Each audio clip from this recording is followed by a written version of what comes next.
The Geekorama podcast is brought to you by superherofiction.com, the one-stop shop for novels featuring the superpowered heroes we all love. Your hosts are Trish Heinrich, author of the Vigilante Superhero Universe. And I'm Jeremy Flagg, author of the Children of Notre Dame's universe. It's so weird hearing that before we start recording now. Yeah, it feels so official. I sit up straighter and I'm like, ooh, I'm official. Whereas I'm like, oh, how much more time do I have? Can I get a drink? I think it's only like 16 seconds long, which it feels like eternity. It does. So how's everything going this week? It's a tough week. Just like personally, just all the little things that you're like, oh, this is annoying, and then this other annoying thing comes along, and you're like, okay, fine, I'm just gonna, bear down and like do my work. So I've been working on revising Fire and Ice, and I actually started a short story. I've been trying to get short stories out to my subscribers, and instead of doing once a month like I had originally planned, because that's just crazy town, I am going to do one a quarter. I think is how I'm going to do it. But I'm testing out in the short story. I've decided I'm going to test out the steam level that my subscribers like. So the one I'm doing is a little more on the steamy romantic side, because I do want to launch a romance for superhero series next year. And I'm trying to see how they gauge the interest of my readers and things like that. So I think my short stories every quarter are going to be a little more on the steamy side. I'm just going to kind of test some stuff out. Clean and get smuttier and smuttier. And just be like, superheroes in this series don't even wear clothes. Yeah, exactly. That's their thing. Actually, I got pretty steamy with this one, and I was like, whew, that's really good. So yeah, I'm just gonna see how it goes. But I'm excited about the experiment, and I'm excited about something different.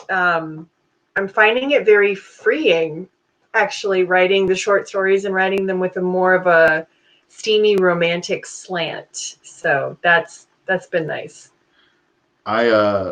Yesterday I wrote the end on the Eleanor trilogy. Yay! It was kind of weird. Not to give away spoilers or anything, but the Eleanor kills Hitler. Woohoo! Go Eleanor. Never thought I would be able to write that into a book. And it ends with her meeting with Franklin Roosevelt, which was quite fascinating because he's not so interesting. It's actually Eleanor Roosevelt that I cared about. So that was interesting. But today I sat down to write and I was like, what do I write? What am I going to do now? And it's not for lack of stories. I have like 4 outlines roughly ready to go, but it's all that like, which would be the best one?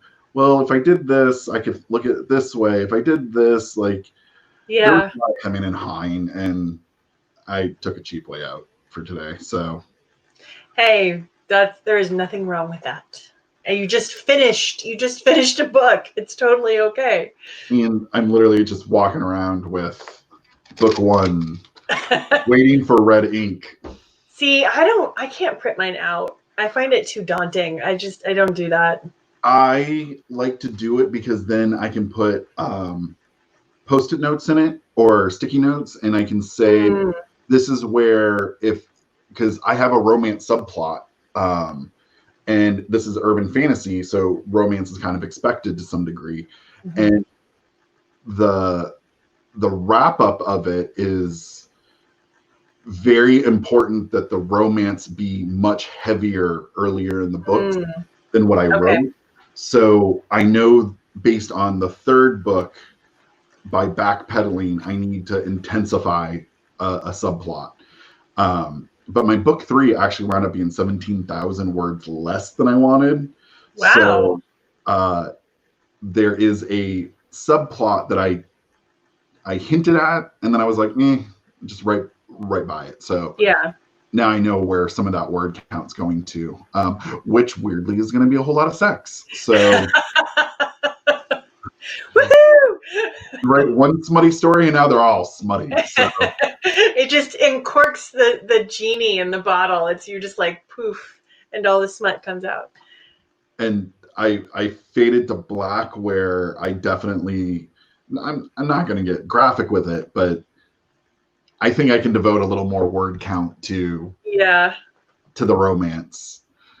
So I guess with that, we've been out of practice. We haven't done this in a while. It feels like we haven't done it in a while because last week was the convention. And then there was another one that not QuaranCon. That is one. We did that, and then we had 2 episodes, and there was QuaranCon before that. So okay, yeah. So yeah, like the convention went really well. It did. It really did. And if anybody, go ahead. If you're a subscriber, you saw the bonus episodes popping in left and right. We decided that it would just be a fun addition for people who are interested in that stuff.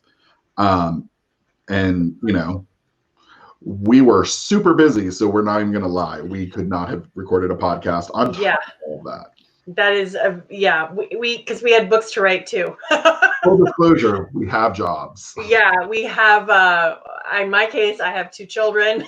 That's 2 jobs on its own right there. Exactly. Well, and it's like trying to give my husband space so he can do his job because he's the one that technically pays the bills around here. So that would be really good if he didn't lose his job. I would really like that. And then it would all come riding on you. Yeah, that's not good. He could join you in writing smut. He could. He really could. Well, do we want to do a little pop culture history? Yeah, let's do some pop culture history. What do we got this month? So this month in 1980, Friday the 13th was released, and it became a major box office success. Now, the reason why this is kind of historical, it was because it was the first indie film of its kind to get distribution by a major studio and then go on to have this kind of success. And I had no idea Friday the 13th, the original, was an indie film, but apparently it was. It was such an incredibly low budget. If I remember correctly, Camp Crystal Lake is actually in Maine. Not the location of the film in the movie, but the actual camp is in Maine. And if you think about it, think about all the horror movies that have come out. Like that hockey mask and machete is such a trope. Like this idea of a borderline supernatural killer that you don't quite know what happened. And, he's basically a campfire tale come to life. Yeah. We used to tell stories of the Hook when I was a kid. Same thing, though. Yeah. And then, we get Jason in space. It goes downhill. I'm a fan of the franchise, but I have never seen it because I can't do horror. If you want an outstanding horror film that is inspired by Jason, I mean, directly correlated, you need to watch the movie called Final Girls. Oh, I've heard of this movie. It is hilarious. It's only horror in the fact that it's satire of horror, but the whole idea of Jason comes this trope of Jason can only be defeated, well, any horror baddie can only be defeated that once all the other characters in the story are killed, and it comes down to one final girl. And somehow she harnesses some inner strength that comes out of nowhere and defeats the baddie. Whereas in that movie, they're aware that they must die so that she can become the final girl. Oh my God. And you will never, ever hear Betty Davis eyes without thinking of this final scene. It's amazing. Okay. Now I'm really curious. I might have to look this up. It's not scary. Okay. But it is so self-aware that it is hilarious. I mean, Okay. everyone go watch it. All right, next up, Batman, the Dark Knight himself, made his first appearance in comics this month in 1939. He was co-created by artist Bob Kane and writer Bill Finger and published by DC Comics. The issue that he first made his appearance in was Detective Comics number 27. 1939. 1939. Wow. Yeah.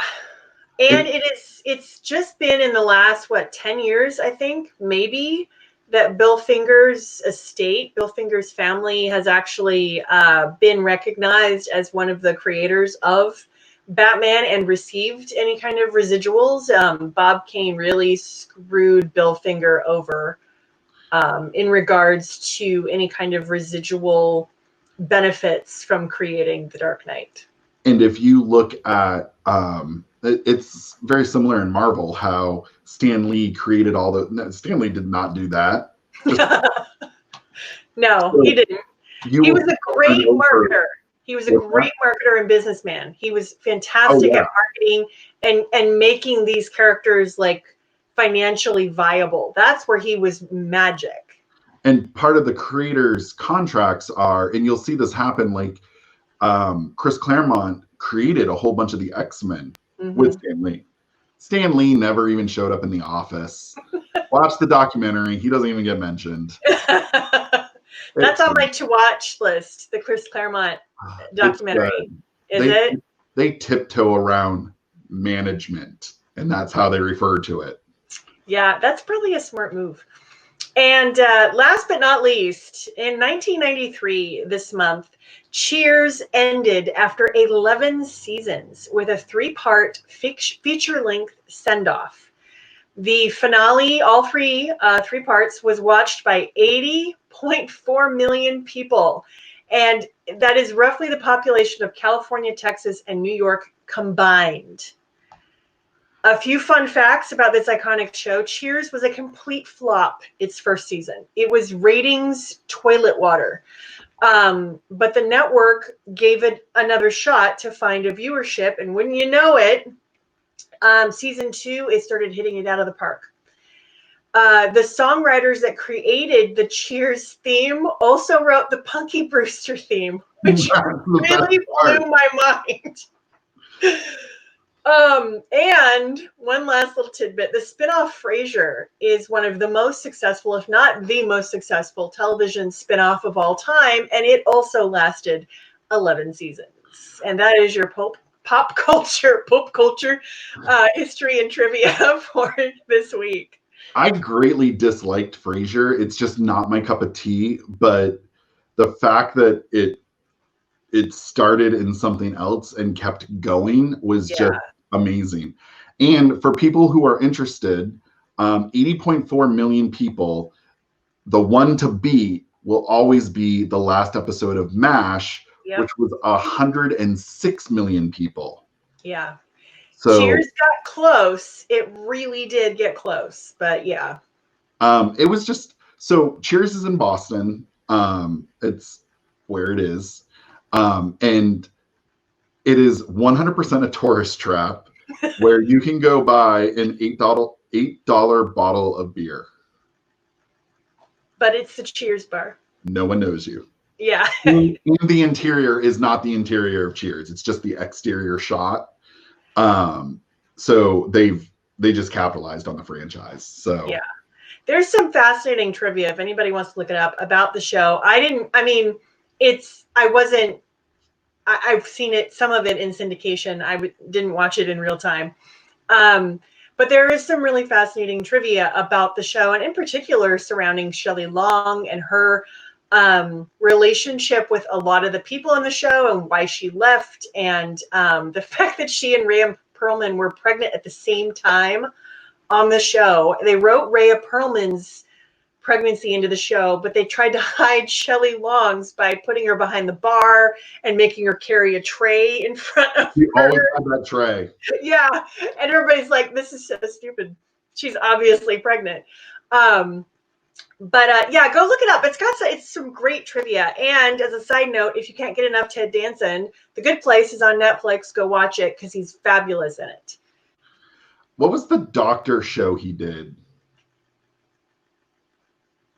He was a doctor in something. He took over one of the CSI shows, but that's the only thing That was horrific. Oh, that was awful. That was awful. I mean, CSI was on its way out anyways, but yeah, I love me some Grissom.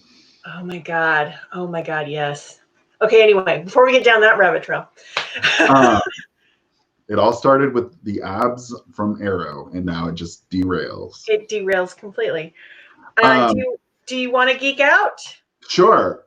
My geek out this week is I've actually been reading. This is what I was talking about last time. I've been reading the relaunch of X-Men. So about 2 years ago, Marvel did just a massive reboot. You know, I'm sure this will last all of like 2 weeks and they'll reboot again. But their big event was called House of X, Powers of X. And I talked about how like the graphic design in this was by far the best graphic design ever. Well, now it is split off into, and I'm going to take a peek at my phone because I can't remember all the names. It's split off into very similar style separate issues like before. So now we have X-Men, Marauders, Excalibur, New Mutants, X-Force, and Fallen Angels. Jeez. And what basically happened is all the X-Men have moved, or all mutants have moved to the island of Krakoa, which is the island that kills the original X-Men. And there's a whole plot behind this, and it's very far-fetched even for X-Men. And some of my beef with it was they retconned weird characters. So Moira McTaggart, who most notable in X-Men, dies because she's basically studying the mutant version of AIDS, and she dies. Okay. And she was meant to be like the pioneers of people who were studying AIDS and wound up contracting it for whatever reason. And it was this very tragic thing. Well, now she's been retconned. She's now a mutant, and she has she can be reincarnated 11 times. What is she, a Time Lord? Kinda. So every time she lives her life and she dies, she goes back and is rebooted. So the life of Moira that we knew was one of her lives. She dies and she gets rebooted. And so she's able to alter the past with this newfound knowledge. So ultimately what they do is they keep her alive for thousands of years into the future as Apocalypse's apprentice. She gets info she needs to stop the Sentinel uprising, and then they kill her. She goes back and reboots. And now we're living a timeline. So this is how they rebooted. It was kind of smart in a weird way.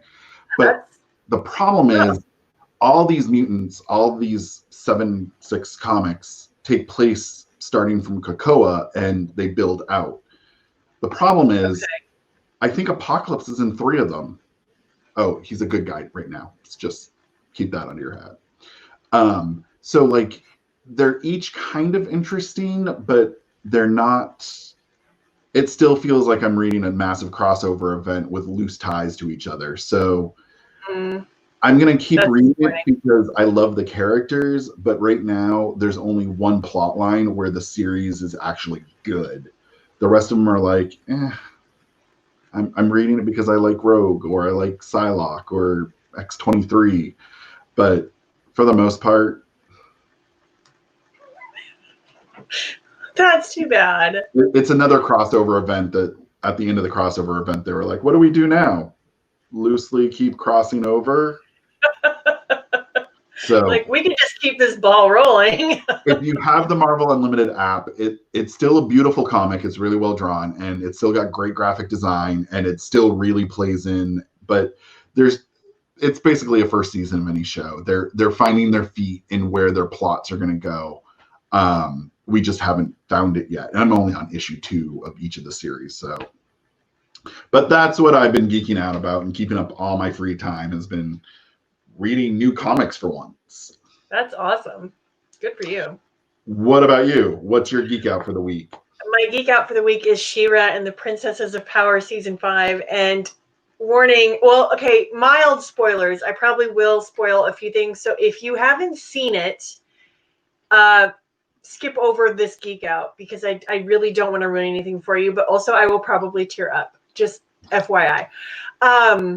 So as you can see behind me, I have a She-Ra figurine on my shelf, and I was always a huge She-Ra nerd as a kid, but it was always on at weird times, and so I could never watch it consistently. But oh my god, when I could, I devoured that show.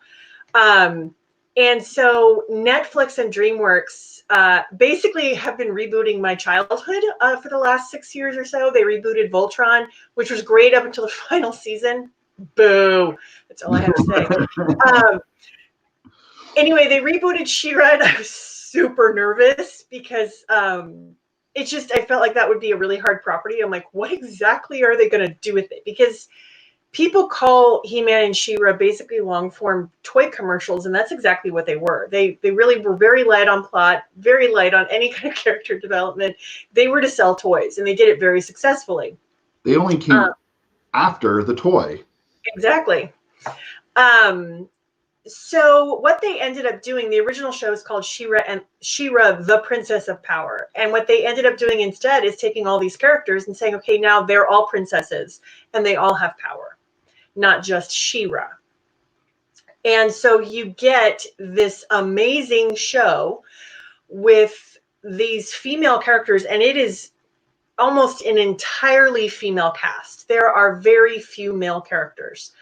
And I think it's pretty much all female or female identifying, or I think there might be some non-binary writers in the room, but basically like not all straight white males.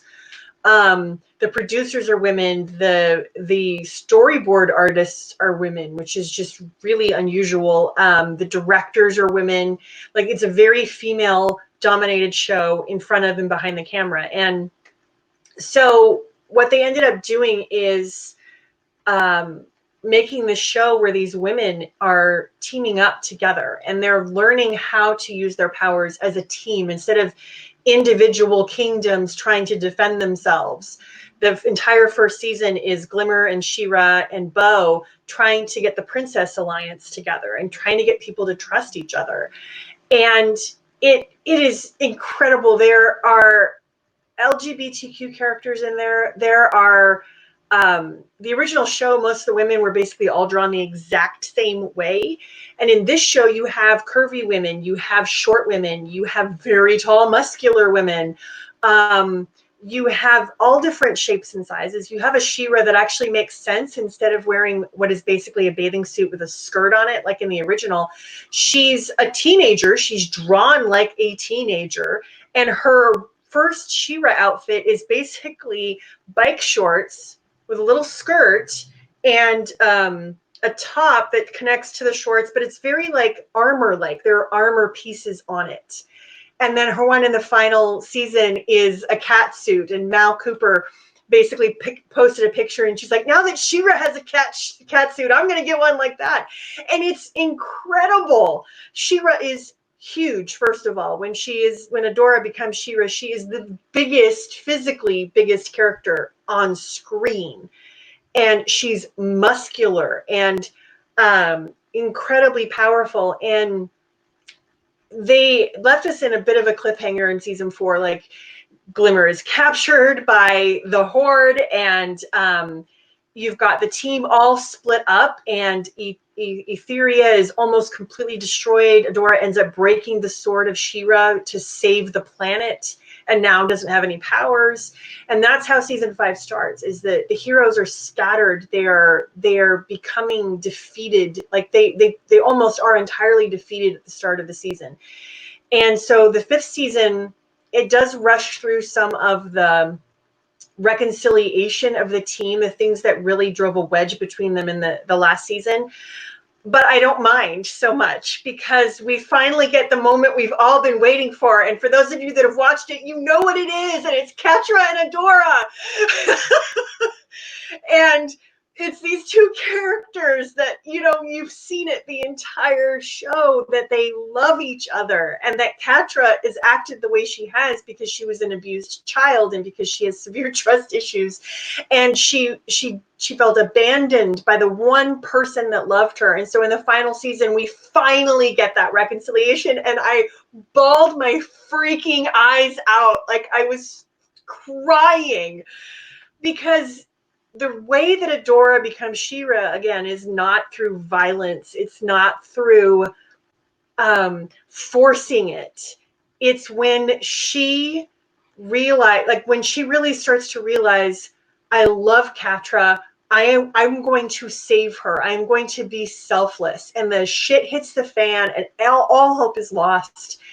And she reaches out from her love for Katra and her friends for that power, and she becomes She-Ra, and it's like an even better She-Ra. Like I said, it's like a full-on catsuit, and she's freaking bigger now. I swear to God, they drew her even bigger, more powerful. She's leaping in space over spaceships and like destroying them as she's leaping from one to the other. It's just mind-blowing.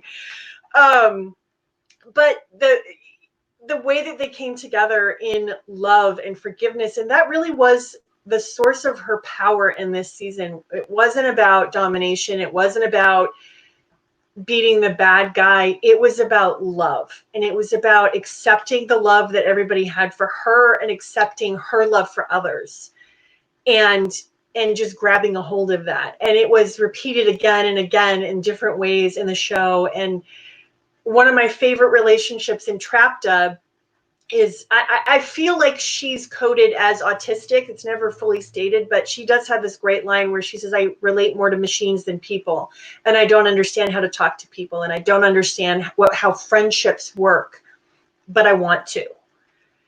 Which also made me cry. I just was like, oh. But she befriends Hordak, who in the original show was the big bad. We didn't have any idea where Hordak came from. It was just big bad Skeletor ripoff, basically, is what he was. But in this show, he's an outcast from where he came from, because all the Hordaks are clones of Horde Prime. And he was defective, so he was cast out and abandoned on Etheria. And he's been trying to find a way back to prove, hey, I'm good enough. And there's this beautiful scene in one of the seasons, I think it's season 3, where in Trapta, she's working with him because she just likes machinery, and they become friends. And he talks about, I'm not perfect, and I'm flawed, and nobody will love me like this. And she just tells him, she's like, your imperfections are beautiful. And they revisit that moment in the 5th season when she finally finds him again, because he's been absorbed into the Horde and lost all of his memories. And then she finds him again, and she reminds him of it. And she, without question, embraces him. And I have so much to tell you. And there's just this beauty in the relationships, combined with some really kick-ass, like, action sequences that my daughters were jumping on the couch like, did you see that? Did you see what she did? You know? And it's just, I cannot say enough about this show, that if you haven't seen it, just watch it. It's beautiful. It's beautiful. It's funny. It's endearing. It's one of the best television shows I think I've ever seen. I think that might be your geek out to the 10. Yeah, probably. I did kind of just geekiest geek out yet. It might be. I just splooshed everywhere about that. I really did.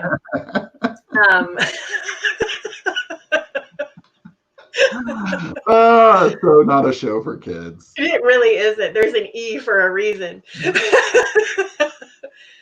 So you want a deep dive? Yeah, let's go for it. I've just been talking for a while, so why don't you do your deep dive? Okay, so for book club, deep dive book club, I read my first Wonder Woman comic, which feels really weird that I am a 39-year-old gay man and this is my first Wonder Woman comic. Just Just saying, it feels like I did something wrong in my life. So I have read DC Comics before, and most of my exposure to Wonder Woman is through the Justice League or through Justice League Dark. So I know of Wonder Woman in the overall frame of the universe, and I did read a couple issues of the New 52 that she crossed over into. So my actual comic book knowledge of Wonder Woman is very low. So with that being said, one of the reasons I decided to pick up Wonder Woman Odyssey, it's a it's a 2-book trade paperback. So there's 12 issues. I think it's 12. I think it's 12 issues total. And the reason I decided to do this is because it was a soft reboot before the reboot. It looked like this plot line might go somewhere else, but don't worry, New 52 is coming, and we're basically everything that you thought you were doing, we're going to wipe off the table anyways. Yeah. So the nice thing about this is if you are looking for a place to start with Wonder Woman, I can definitely recommend this. I did not feel I needed to know a lot of her backstory. And the way they did this, the gist of Wonder Woman Odyssey is you are thrust into an unknown Wonder Woman world. And it's been rebooted in a way that you don't really understand why it's been rebooted. And that's part of the mystery of what's happening is the opening issue, she goes and sees the Oracle, who is a young woman who is homeless and is trapped under a bridge. And Wonder Woman asks her questions like about my past and what am I supposed to be doing? And the Oracle tells her what is not always what was. And so Wonder Woman is aware that there's something wrong. But it doesn't really matter to the story because Wonder Woman's still going to do what Wonder Woman does. And basically what happened was many, many years ago on Themyscira, men invaded with magically enchanted weapons, and they basically murdered as many of the Amazons as possible. And in a last bit of defiance, Diana's mom commands the Amazons to take her and raise her. Do whatever you must, but get away from here. And so the really cool scene for this is, one, that's not what happened. The island has been threatened many times. I only read from Wikipedia. But it's never been wiped out like this. I mean, they're literally all massacred. But the last thing was her mom is wrapped up in the lasso of truth, and they're asking her questions about where did the others go. And she's like, I know eventually that the lasso will force me to tell the truth. Not even I can resist it. So instead of doing that, I defy it. And she hurls herself into a fire pit and kills herself to keep the identity of all the Amazons and where they're going secret.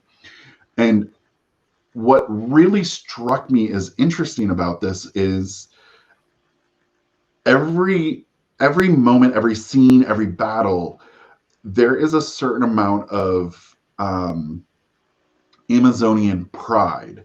And this gets hammered. I mean, these women are a sisterhood that are surviving in not a good situation because they're, basically living in archaic temples that were created during the Greek expansion. And some of them are in New York because there's like faux temples that have risen over time. And they are basically street urchins.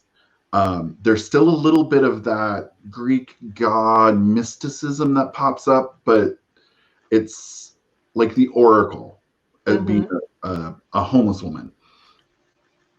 But she's still an Oracle. So I didn't feel that I needed to know the Oracle's backstory. It is what it is.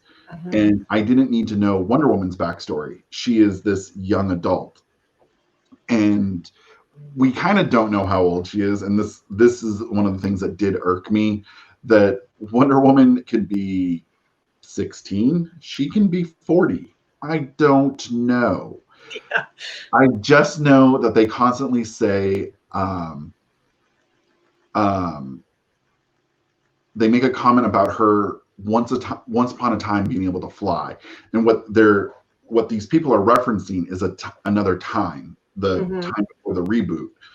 And she asks, well, when will I fly? And they just keep posing it back as a question of, when will you fly? And so she knows that she still has power to come into, but so you assume she's younger.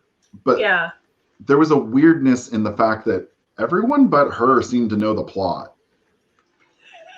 Yeah, I felt that was a contrived, because I've read this. I think I recommended it to you. Yeah. I felt like it was really contrived to kind of keep the reader in the dark by keeping Diana in the dark, and everybody was like, because I didn't see a reason not to tell her what was going on. And later on, there's even a moment where they're like, "Princess, we can't do that." And she's like, "I command you." And they're like, "Okay, we'll do it." Like, she's the princess. Like, Yeah. she is the matriarchy of their society, and they acknowledge that, but at the same time they treat her as a kid. So there's a weird, like, they didn't quite resolve, like, if she's maybe before age 18, you're not the matriarchy, you're still, the ward. Like, they needed to iron out some details. In the construction of the story, things felt a little bit rushed. Like, not enough people sat down in a room and hammered out some details. But with that being said, it was still a kind of cool story, because even not reading Wonder Woman, there were pages where I stopped and I was like, iconic Wonder Woman, next page, iconic Wonder Woman, next page, iconic Wonder Woman. And I knew that these were iconic moments, though I haven't read the comic book. And so they really did dial up a certain sense of injustice in the world. And when she gets bloody and she has that look of, I'm about to murder all of you. And she does a lot. Yeah, it's a pretty bloody comic, honestly. I did not think I would. Linda Carter didn't kill anyone. So no. and that's what kept going through my head was, are all Wonder Woman comics this brutal? Because damn, that whole page is blood. Yeah. This is a darker one. It actually kind of began her more really dark descent. And so there's definitely a whole lot of people blow themselves up all over the place. Like, yeah. But I never felt that I questioned the ethos that makes Wonder Woman what she is. And it's, they wait to tell you the backstory until like issue 4. You get the original island and kind of sets the stage, but in like issue 4, it shows her as a young girl running through the dunes of a temple far away from Themyscira. And she sees a woman being beaten by a man. And he's basically saying, I'm disciplining you for your own good. How else will you ever learn? And young Diana, she's, 10 maybe, goes and kicks the shit out of him. And I'm thinking, like, this is cultural invasion, but I'm okay with it. And the sheer brutality of it, every time injustice comes up, she does what is right.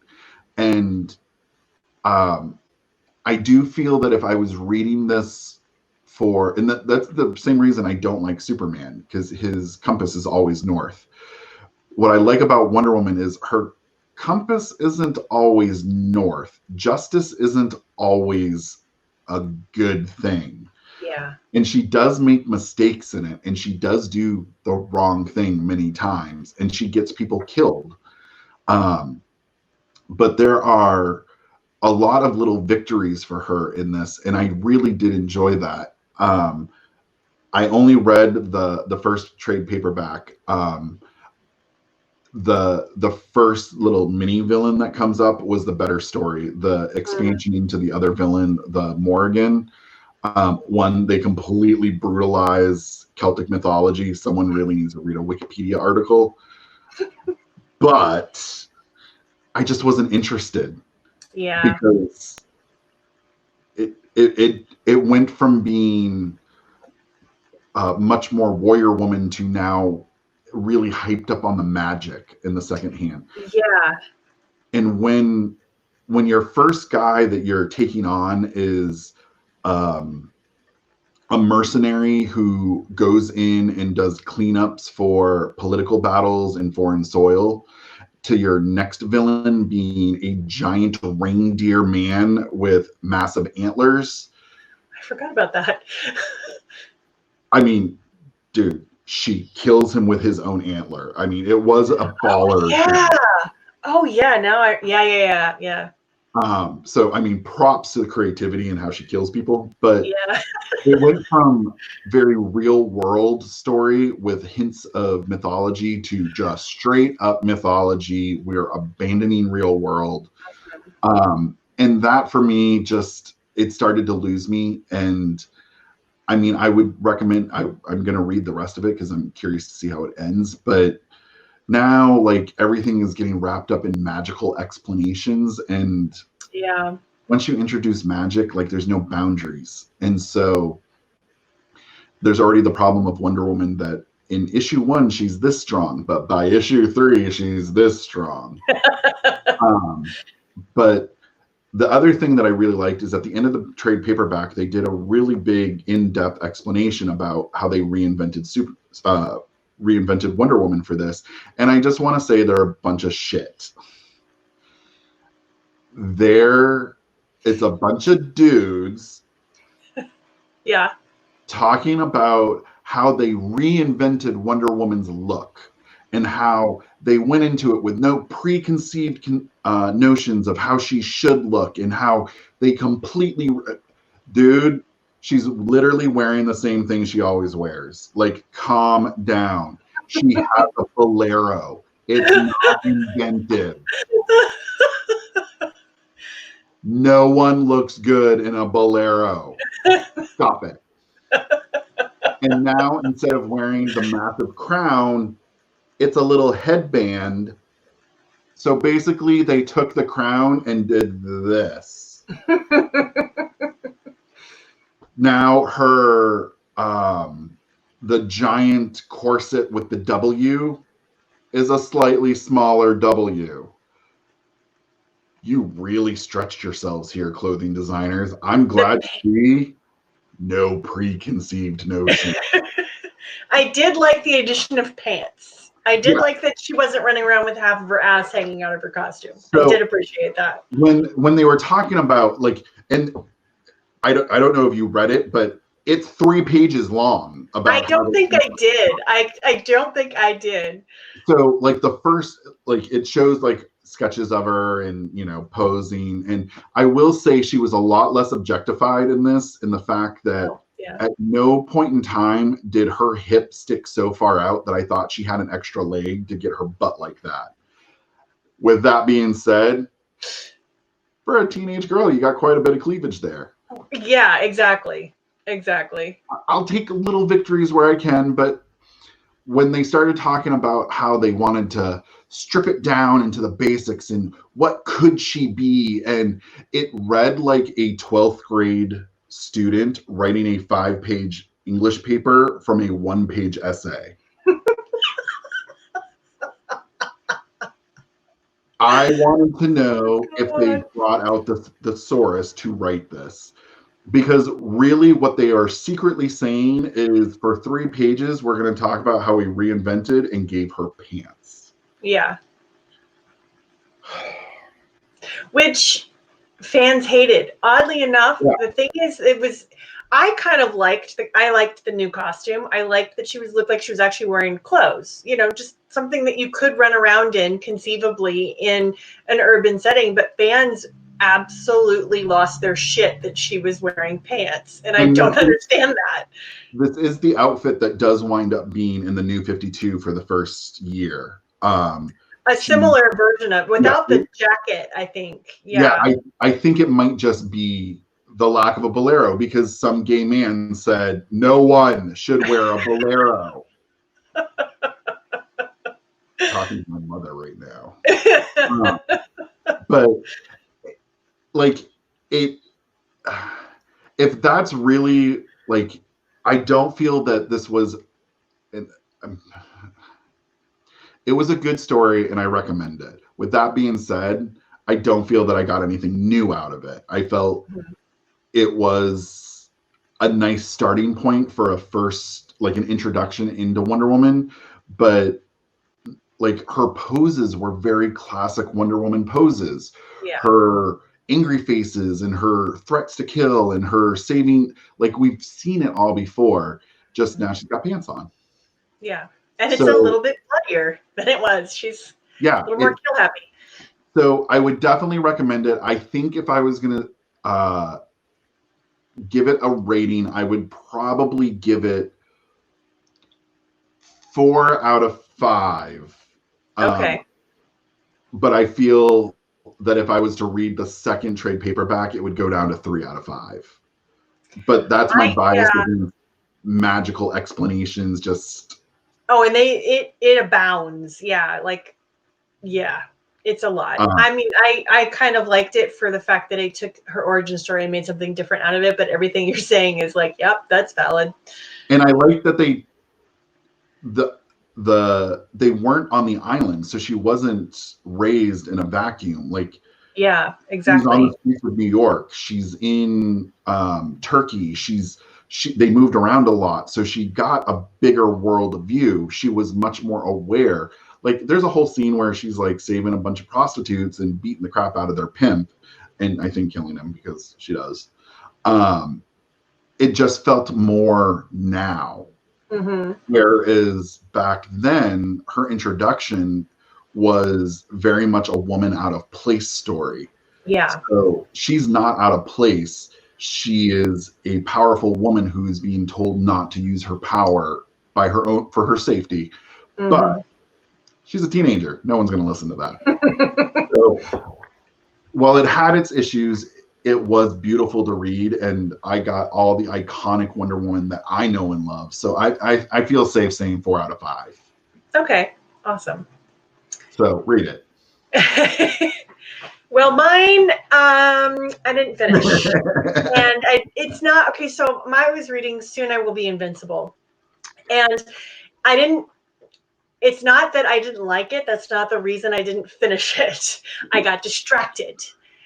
I read about half of it. I got through about half of it. And I will say that I really like the story. I like how they are telling the story from the point of view of this villain, and also from the point of view of this hero that she's just, I mean, I assume that she's a hero, but she's got this really mysterious backstory, and it's like really suspicious, honestly, about, okay, you're a cyborg and you're programmed with stuff. I don't know how this is going to go.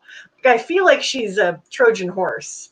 But I could be wrong. And I feel that she was the Trojan horse for the girlfriend's plot. Well, yeah, I was starting to think about that. I hadn't really gotten to that point yet. But yeah, so I mean, I know there's a lot more. What's great about this is it's basically 2 first-person points of view in the story. And it's the villain who breaks out of jail, and it's this hero. She's trying to be a hero. She kind of wants to be a hero. And one of the members of the super team is missing. And oh my gosh, he's like invincible, so he couldn't be dead. Which I'm calling shenanigans on all of this, because I'm like, everything is up for grabs at this point. And And I liked the style of it. It's very exposition heavy, which is very tricky to do in a book because you can really bog things down. There's a lot of flashbacks in terms of talking about their backstory and where they've come from. But the way it's done, it really drew me in. And I was like, this is really interesting. I want to know more. And at the point I stopped, it's really interesting that I actually even stopped because I remember thinking, oh my God, where are they going to take it from here? Like, this is really cool. But then I discovered superhero smut. and I just thought, I'll just read this one book and then I'll get back. No, it doesn't work like that. So before I get into the books that distracted me, I do want to say Soon I Will Be Invincible. I highly recommend. I mean, what I have read, I would say 5 out of 5 stars for style. The writing is rock solid. The characters are really interesting. The world, it's really kind of light on the world building, but I didn't mind that because the framework of the world is very familiar. So I felt like I could just kind of sink into it and it was fine. I didn't need a lot of world building for it. My favorite part of the novel is the beginning when he breaks out of prison. And as he is breaking out of prison, he is saying, every time I try to take over the world, I wind up in prison. But I'm a villain. So let me go figure out how to take over the world this time, knowing that I'm going to be in prison. Yeah, he's very self-aware in the fact that he doesn't learn his lesson, and he's okay with that. Like, he's fine with it. So I'm like, oh, okay. But so the books that took my attention really quickly are the genetically modified superhero series by, and I cannot pronounce her last name to save my life. I've been practicing. Lana Perchecki? Nope. Damn it. She's on the superhero fiction website. If you go on to superherofiction.com, you go to the romance subgenre and just look at genetically modified superheroes. They're right there. They're actually the kind of man chest covers I don't mind. And because they're really kind of artistic, it's artistic porn. No, I'm kidding. It's not porn. I don't want to offend anybody, least of all Lana.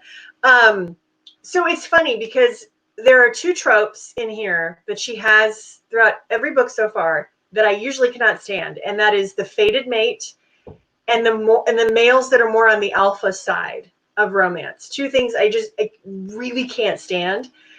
But she does it in a way that I really don't mind. And I think it has something to do with her world building. And it also has something to do with the way she has written her male characters and her female characters. There's not a ton of women rolling their eyes because, oh, aren't men stupid, you know? And every book, every couple's journey is unique. So the other thing that I really get frustrated with in romance series is by the time I get to book 3, I feel like I've already read this story. And in her series, they're all different.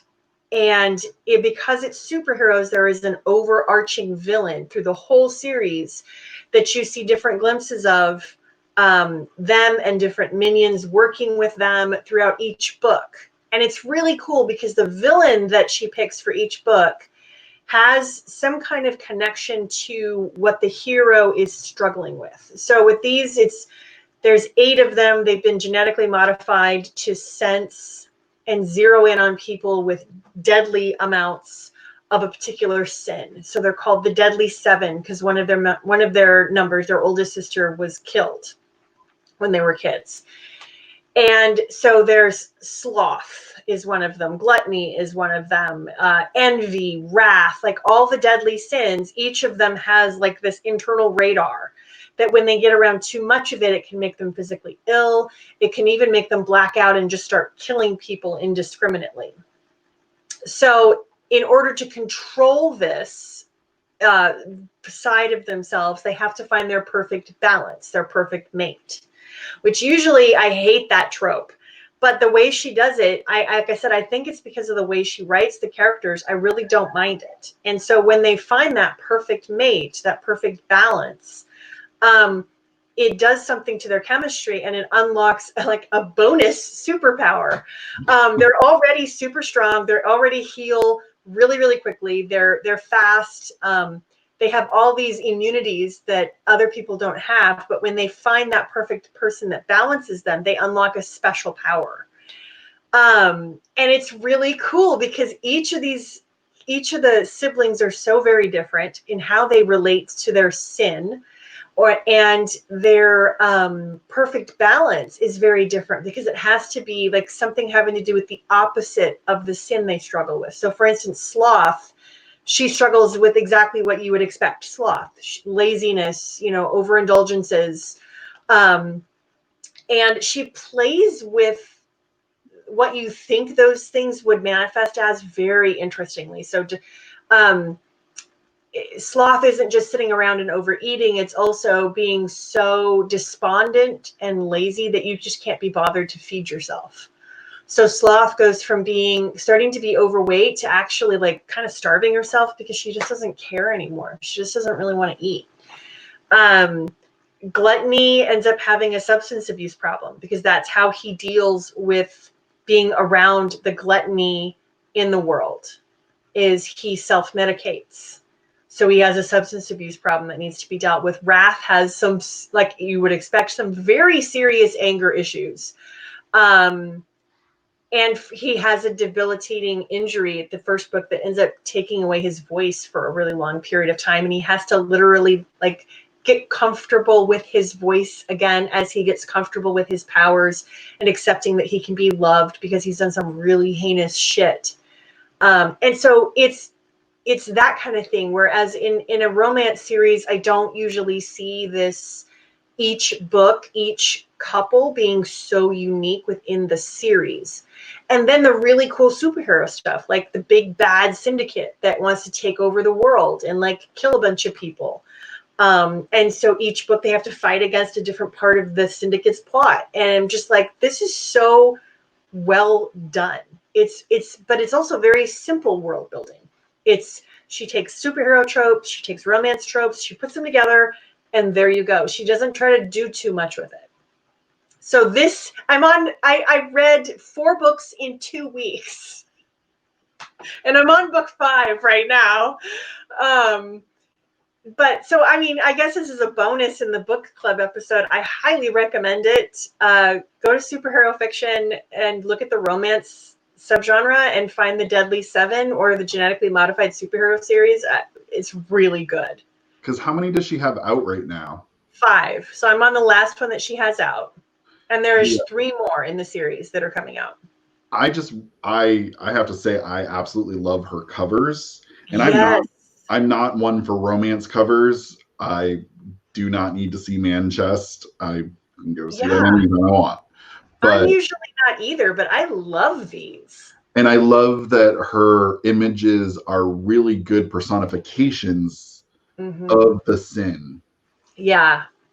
And with it sends the message of this is romance, this is superhero, this has some kind of like, almost like a supernatural, but she does root it in science. So it's technically science fiction, not an urban fantasy. It's just really well done. Soon I will be Invincible. If you really don't like romance, read that because that's a really good superhero book. But also, like I said, this series, I would highly recommend it. And Lana's from Australia, which just makes her 10% cooler. It does, and it's really funny. She sets it in America, but the words she uses for certain things, I'm like, oh, that's not an American term. Like instead of counter, it's bench, which totally threw me. I was like, how many people have benches in their kitchens? And then I realized what she was talking about. I was like, oh. She does use elevator instead of lift, but then there are other really like little cute things that I'm like, oh, that's from Australia. That's not American. Oh, that is too funny. Bench. I don't think I've ever heard that one. Yeah, I'm assuming it means counter because in every single kitchen, there's a bench or the benches. So I'm like, that has to be another word for countertop. Well, it's kind of like every time I hear about, can you get me a trolley? Oh, what? Right? Yeah. So I grew up near Canada. We have boots. On our cars.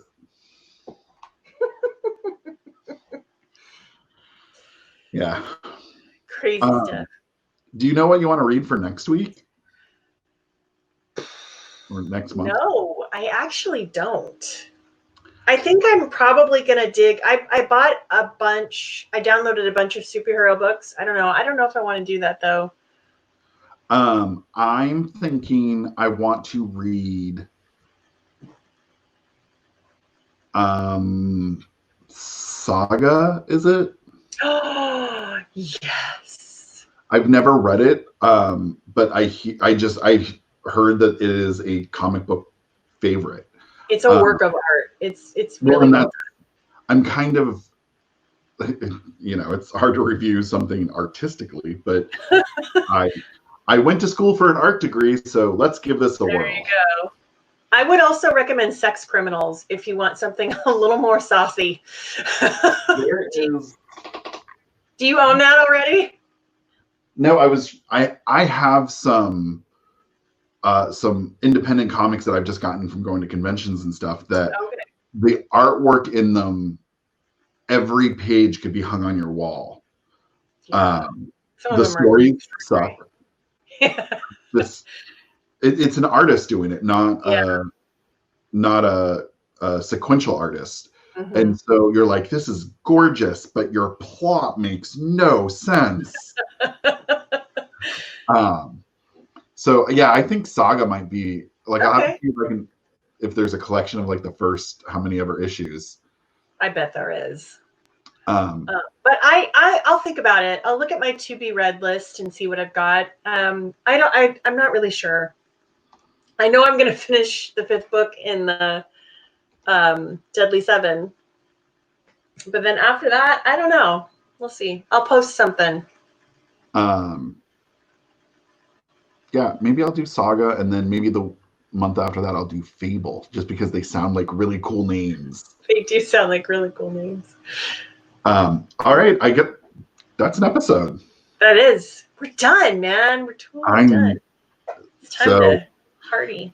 Next week we go back to our normal deep dives, and we already know what we're going to talk about for once. We do. Do you want to tell them? We're going to talk about what makes a good superhero. And if that's what we're talking about next week, you know what the week after that is going to be about. The villain. And we all know I love a villain far more than I love a hero. Because inside, I just want to rob banks. Well, and if you guys have anybody you want us to talk about for heroes or villains, let us know. Yeah, preemptively, how about we ask who are your favorite villains and heroes? Ooh. Who is your favorite hero, villain, arch nemesis? Ooh, yes. I like that one. Because how many times can I tell the story about how you're supposed to be my arch nemesis? But I'm your friend now.